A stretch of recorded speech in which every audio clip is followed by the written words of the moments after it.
Samantala, hingi tayo ng update sa nangyaring sunog sa mga tindahan ng paputok sa Antipolo Rizal sa pagsalubong ng bagong taon. Makakapanayam natin si Senior Fire Officer 2, Jer Biduya, Chief ng Intelligence and Investigation Unit ng Antipolo City Fire Station. Magandang umaga at welcome po sa Balitang Hali. Hi, good morning din po sa inyo lahat. Happy New Year po. Happy New Year din po. Nakumpirma na po ba ninyo yung fountain na lumihis daw, yung sanhi ng apoy kagabi dyan po sa Antipolo? Yes po sir, actually aerial fountain po siya. Hindi po siya yung ordinary fountain. So yung aerial fountain, pinapaputok malapit po dun sa area, tama ho ba? Bali, allegedly po, nung sabay po ng palit ng taon, 12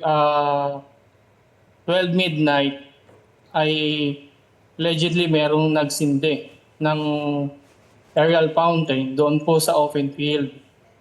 Ang nangyari po is, yung isang aerial fountain ay nag-shoot up doon sa isang pwesto ng retailer na meron pa pong stocks na hindi nabenta o naiwan.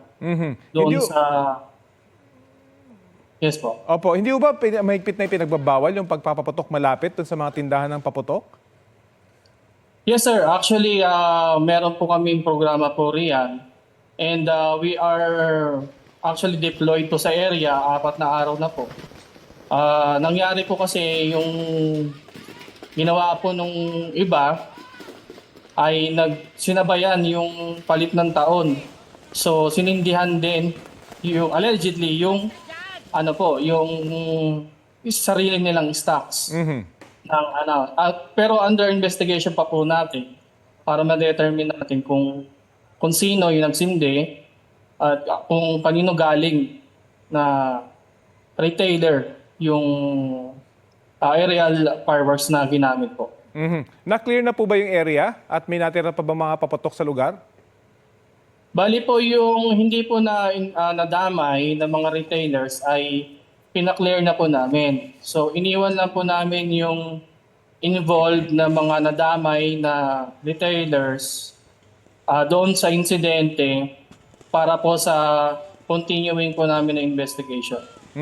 Ngayon po tapos na yung bagong taon, yung mga natira, I'm sure i-imbak po yan. Ano pong paalala nyo sa mga mag-iimbak na mga paputok?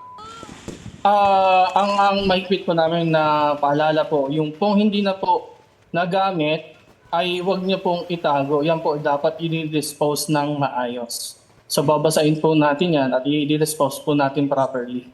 Hindi na po dapat natin yan itinatago para gagamitin sa susunod na celebration o sunod na taon. Okay, sige po. Maraming salamat po sa oras na ibinahagi nyo sa Balitang Hali.